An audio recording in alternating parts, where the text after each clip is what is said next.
আমার আল্লাহ জিজ্ঞেস করেছিল, ও দুস্থ, দুস্থ দুস্থর বাড়িতে গেলে কিছু নিয়ে যায়, আপনি আনেন নাই?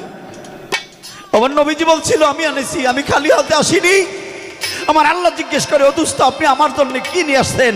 নবীজি কেঁদে দিয়ে বলেছিল, আত্তাহিয়াতু লিল্লাহে, আমার আত্মা আপনার দরবারে লিল্লাহ করার জন্য, কুরবানি করার জন্য নিয়ে আসছি। সুবহানাল্লাহ।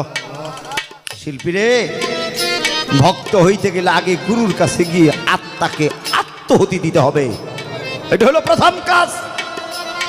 আমার আল্লাহ জিজ্ঞেস করেছিল, দুস্থ আর কি শোনেন নাই? আমার নবীজি ডেকে ডেকে বলেছিল, ওয়াত্তাইবাতু, আমি আমার জীবনে যতবার তওবা করেছি ও আপনার চরণে সুবর্দ করার জন্য নিয়ে এসেছি। আমার আল্লাহ তৃতীয়বার জিজ্ঞেস করেছিল, দুস্থ আর কি শোনেন নাই?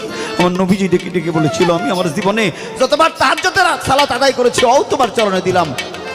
ওয়াসসালাতু আত্তাহিয়াতু লিল্লাহি ওয়াসসালাতু আত-তাইবাতু, আমি আপনার চরণে আমার আত্মাকে বিলীন করে দিলাম, সালাতকে কুরবানি দিলাম, তওবাকেও বিলীন করিয়ে দিলাম।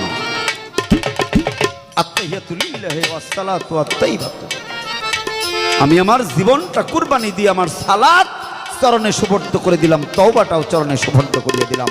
তাই গুরুর প্রাণ ছবি, গুরুর ওই চেহারা, ওই ছবি ইহা ভক্তের কাছে, আর ভক্তের এই প্রাণ, এই আত্মা, আত্মহতি, ইহা হইল গুরুর কাছে, ইহাই হইল লেনা দেনার দেনমোহর। ভবে হইছে দমন করে ভয় কিরে তার জন্ম আর মরণ, হইছে সুখী আখেরে আওয়াজ, হইছে সুখী আখেরে আওয়াজ।